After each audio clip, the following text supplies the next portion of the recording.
Hey, I wonder if they're really not here after all. Well, maybe they went out somewhere.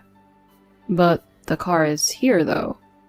When my husband said that, he took out the key to my parents' house and went inside. Huh? What's this smell? As we were wondering what the strange smell was, my husband and I witnessed an unbelievable scene right before our eyes. Dad, what on earth is going on here? My name is Harper and I'm 35 years old. It has been 5 years since I married my husband. Our first meeting was at a matchmaking party. At that time, I wasn't particularly thinking about getting married or anything, but my friend insisted that I should join, saying it would be a good opportunity. At the matchmaking party I was invited to, I met Skylar. Skylar and the other men, including him, were all elite businessmen working for the same foreign company. So it seems like my friend was determined to make the matchmaking party a success. To be honest, I thought I would be content as long as I worked and had a decent life, so I didn't change my attitude based on someone's profession. But I joined the party along with him. The women attending the party were eagerly trying to obtain something they didn't have, their eyes filled with ambition. As I felt slightly overwhelmed by these carnivorous women, I was approached by a stranger. It seems like you're not enjoying yourself much. Huh? No, that's not true. The food and drinks are delicious. You're at a party and you're going to tell me what you think of the pub? Harper, you're funny.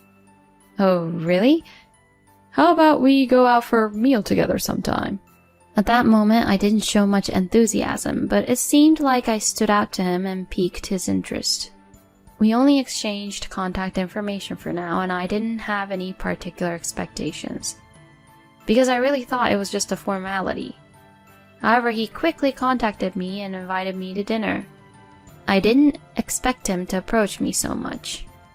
Somehow I decided to go for a meal with him just to give it a try, but it turned out to be more enjoyable than I thought.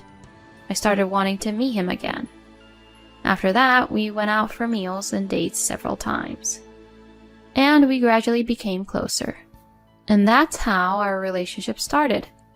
I never expected that the matchmaking party I attended just as a formality would lead to us dating, so I was surprised. He and I continued to have a good relationship.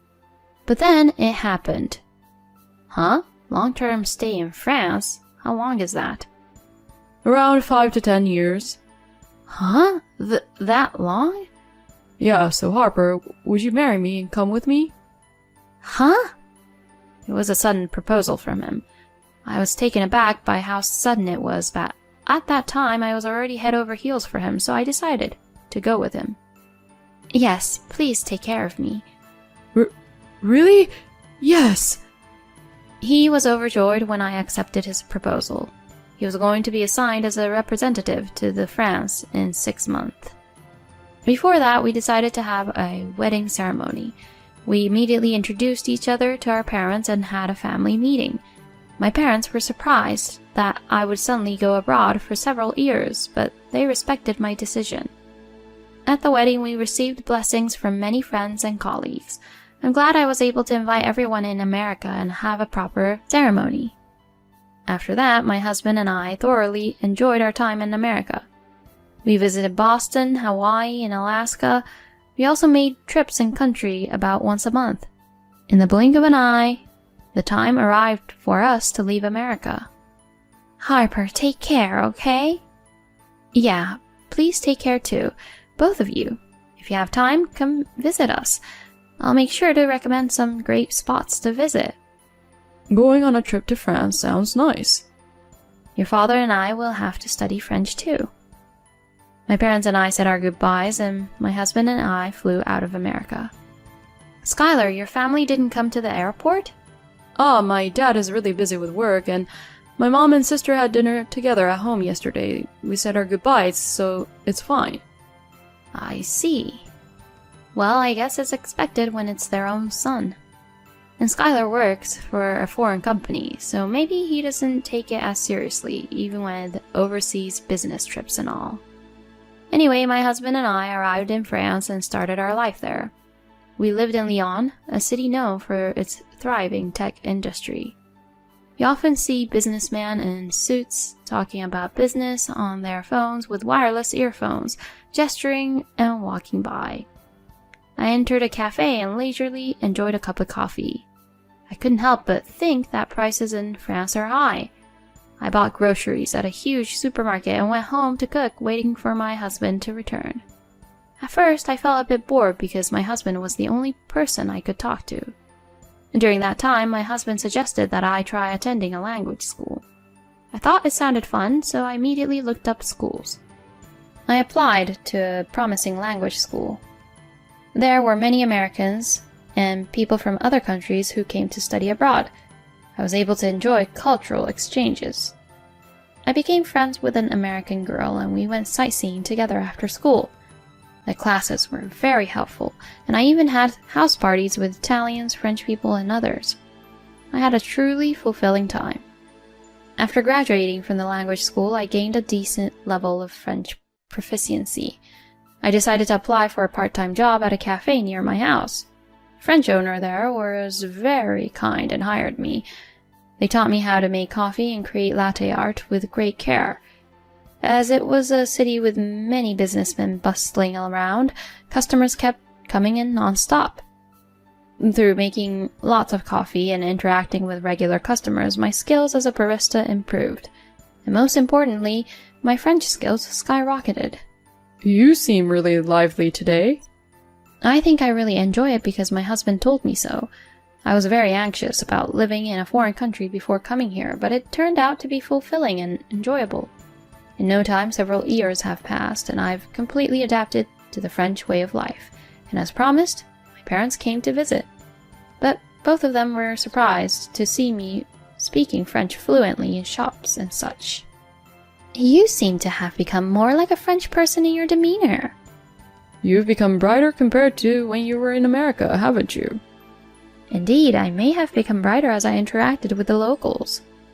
My parents seemed to have thoroughly enjoyed their sightseeing in France, which was great. Afterward, my husband and I continued our life in France for a while. Before we knew it, 5 years had flown by since coming to France. During that time, my husband received a message from his mother and sister saying they were coming to visit. Is Dad not coming? Well, my father is busy with work. He probably couldn't take time off. My father-in-law runs his own company and works tirelessly as its president, so it seems he can't afford to take time off like for a vacation abroad. It's been a while, you two. Finally, we've made it to Lyon. I'm excited. Show us around, please. My mother-in-law and sister-in-law were very excited. I smiled as I saw my husband gently telling them, "Don't make too much noise." But we were about to be swept away by the whims of my mother-in-law and sister-in-law. I want to visit this shop. I want to go to these places. The shops they pointed out were quite expensive. Are you sure you can spend that much? It's fine. It's that person's money anyway. Yeah, if we don't spend it, it'll just accumulate and go to waste. We exchanged glances, thinking about how my father-in-law must be perceived. Well, I guess it's fun since you rarely go on trips abroad. When my husband said that, my mother-in-law opened up. Oh, what are you talking about? We've been on numerous trips abroad. Huh? We've been to the Caribbean, the Maldives, Japan, Mexico, Canada, and countless of others. We've been to France too, like Paris and Marseille, but this is our first time in Lyon. My mother-in-law said those things. From the conversation we just had, I don't think my mother-in-law or sister-in-law would have brought my father-in-law. They must be spending extravagantly on every trip. My husband seemed stunned, seemingly unaware of that fact. My mother-in-law and sister-in-law didn't stay at our house, but booked a luxurious hotel for their entire stay. When it was just my husband and me at home, I couldn't help but feel concerned about their spending habits. I never expected it to be to this extent, I thought, feeling bewildered. They must be splurging without a care, since my father-in-law is a business owner with good earnings. I was grateful that, despite having a mother and sister like that, my husband had a sensible sense of money. After that, my mother-in-law and sister-in-law stayed for a few more days. Every day they spent money in a surprising manner. They were spending extravagantly, like celebrities. Well, that's a matter to be discussed between my father-in-law and mother-in-law, so I didn't particularly interfere. Still, I couldn't help but worry if it's okay to spend so extravagantly. And when my mother-in-law and sister-in-law left, I felt exhausted. It's like when you're with people who think only about themselves. It drains your mental energy. My husband also seemed quite tired. Harper, thank you so much for taking care of me these past few days. Afterward, we returned to our usual daily life. The 5 years of married life in France have been incredibly enjoyable. And my husband's overseas assignment has been extended for another 3 years. We decided to continue our life in France for the foreseeable future. And those 3 years also flew by in no time. I can't wait to experience life in America after 8 years. We've only returned to America 12 times in total, despite everything. The last time we went back was about 4 years ago, and now everything must be completely different. We concluded our long overseas assignment and returned to our home country. When we arrived in New York, we could immediately feel the familiar atmosphere and scent of America. After staying in a hotel, we immediately began searching for an apartment near my husband's workplace. We visited several properties with the intention of renting a place close to his office. We found a promising apartment and signed the contract. Then we went to visit each other's families to share the news of our return. First, we went to my parents' house. My parents were overjoyed to see me again after such a long time. However, as time passes, parents also age, so we should cherish every moment we have with them. Well, I'm almost 70 years old now. We're enjoying a leisurely life as a couple. That's great, as long as you're in good health. We shared stories and had a great time talking about our experiences in France. We ordered delicious pizza delivery and enjoyed a drink, creating a fun time together. As it was already late, we decided to stay overnight at my parents' house. A few days later, my husband and I visited my in-laws' house.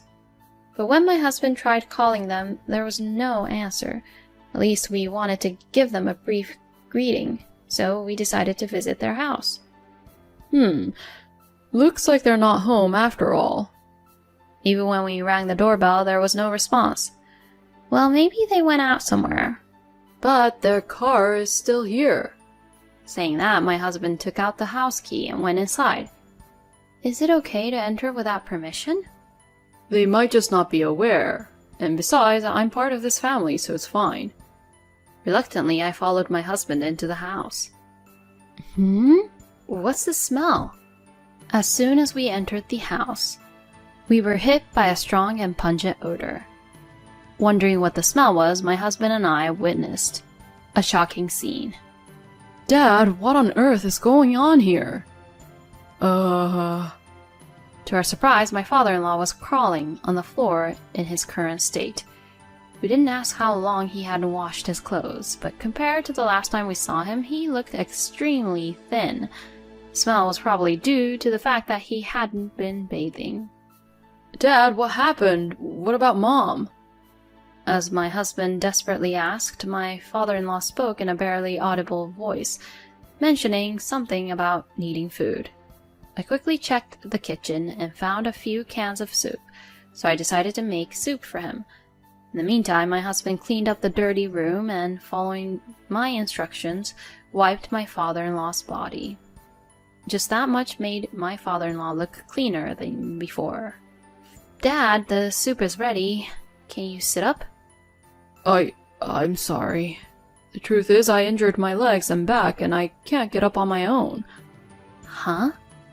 My husband and I were speechless upon hearing this surprising fact. It seemed that my father-in-law had reached a state where he needed care, and we had no idea about it since we hadn't heard anything from my mother-in-law. In a hurry, my husband and I supported my father-in-law and helped him sit on the sofa. Then my husband cooled down the soup and fed it to his father. It feels like a dream. I can't remember the last time I had a warm meal like this. What do you mean, Dad? Let's hear the full story after we go to the hospital. We immediately called a taxi and took my father-in-law to the hospital. He was diagnosed with malnutrition and needed to be hospitalized urgently. According to the doctor, his condition was quite critical. After receiving some intravenous fluids and calming down a bit, we listened to my father-in-law's story. How could Mom and the others? The story we heard there was shocking. Apparently, a few years ago, my father-in-law announced his retirement due to the leg and back injury and entrusted the management of his company to his subordinates returning home. During that time, my mother-in-law and sister-in-law didn't provide any caregiving or household support at all. Not only that, they went out to play every day and left everything to the hired helpers. However, the helpers were only contracted for daytime assistance, and the responsibility fell on my mother-in-law and sister-in-law during the nights. My mother-in-law and sister-in-law found caregiving burdensome. Dinner consisted of leftovers or snacks, with very little and nutritionally insufficient food. My father-in-law kept losing weight rapidly. Moreover, my mother-in-law and sister-in-law frequently went on trips, leaving my father-in-law behind. Gradually, my father-in-law grew weaker, not just in his legs and back, but his arm muscles also weakened, greatly reducing what he could do. Even now, my mother-in-law and sister-in-law are on a 1-week trip to Europe. I thought I might die. Dad. My husband and I were filled with an immense anger towards my mother-in-law and sister-in-law. We decided to take legal action against them as soon as they returned to America. And it seems that my mother-in-law and sister-in-law have come back home. My husband and I immediately visited the family home. Oh, it's been a while since I heard those footsteps. So you've come back to America? Mom, aren't you concerned about Dad? Huh? Oh, now that you mention it, he's not home. I thought you two knew and that he was just out. Don't try to deceive us. We know everything. Dad is currently hospitalized. Huh? Don't act innocent. Leaving a father who needs care and being absent from home for a whole week. What were you thinking? When my husband confronted them like that, my mother-in-law and sister-in-law seemed to resign themselves. Wow, did you guys know all of that? Skylar, you should have just asked everything without beating around the bush. Don't joke around. It's despicable to put someone's life in danger by neglecting their care. Hey, don't be so angry. We've been in trouble with that man for a long time now. You've been working all your life. You haven't spent much time at home. He suddenly made his legs and back so bad that he had to stay home all the time for care. It was a nuisance for us. So we just kept going out more and more on our end. That money came from the earnings that Dad had worked hard for all these years. In other words, if Dad wasn't here, you wouldn't be able to indulge in such luxuries. Oh, stop it. We're family, so it's fine. Yeah, exactly. It's our own business, no matter who uses it. Besides, if he had died, we would have inherited his fortune. My mother-in-law and sister-in-law laughed hysterically while saying those words. My husband and I were left speechless. There's no point in saying anything to these people. Fine, I'll get it. I'll cut ties with you, so never call me family again. Well, whatever is fine. Yeah, that's right. You've been overseas all this time, so you had no involvement. Well then, we'll be leaving now. Enjoy your peaceful days without us. My mother-in-law and sister-in-law were wide-eyed at my husband's final statement. I deliberately refrained from getting angry with them after that. A few days later, my mother-in-law made a frantic phone call to my husband. Hello, I thought we cut ties with each other. Wait, why do we have to be arrested? Oh, so the police have finally arrived. I reported it.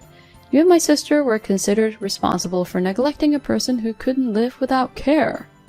What?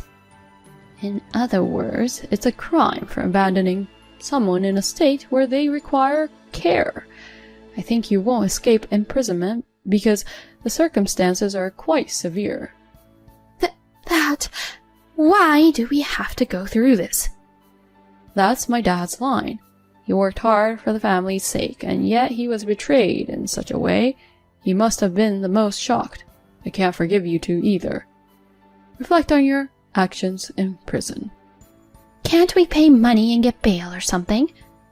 Unfortunately, there's no imprisonment, so it's impossible. Besides, you don't have any money, right? Dad is planning to divorce you, so you won't be able to use his money anymore. What? That's right. You won't be husband and wife anymore, and you won't have access to Dad's money. This... My mother-in-law was devastated over the phone. Well then, I'll hang up now. Make sure to atone for your sins. My husband said that and ended the call. He blocked incoming calls from my mother-in-law and sister-in-law. Afterward, my mother-in-law and sister-in-law were sentenced to 5 years in prison. There was a possibility of probation if the sentence was less than 3 years, but they made statements clearly demonstrating malicious intent and neglect towards my father-in-law, so they received a 5-year sentence. Of course, I have no intention of visiting them, so I don't know how they are doing now. But I'm sure they are experiencing an unimaginable despair. My husband and I decided to take in my father-in-law. We had just signed a lease for an apartment, but my father-in-law said he would buy a new property and build a barrier-free house. So we decided to build a spacious house and live together with the 3 of us. The next day, we had our first child, and now the 4 of us are living happily together. If we had arrived a little later, my father-in-law might have passed away. When I think about that, I can't help but feel that my mother-in-law and sister-in-law should have faced even harsher consequences. I am truly relieved that my father-in-law is safe. From now on, I hope you, the viewers, will create many happy and joyful moments with your family. Thank you for watching until the end. If you enjoyed it, please consider subscribing to the channel.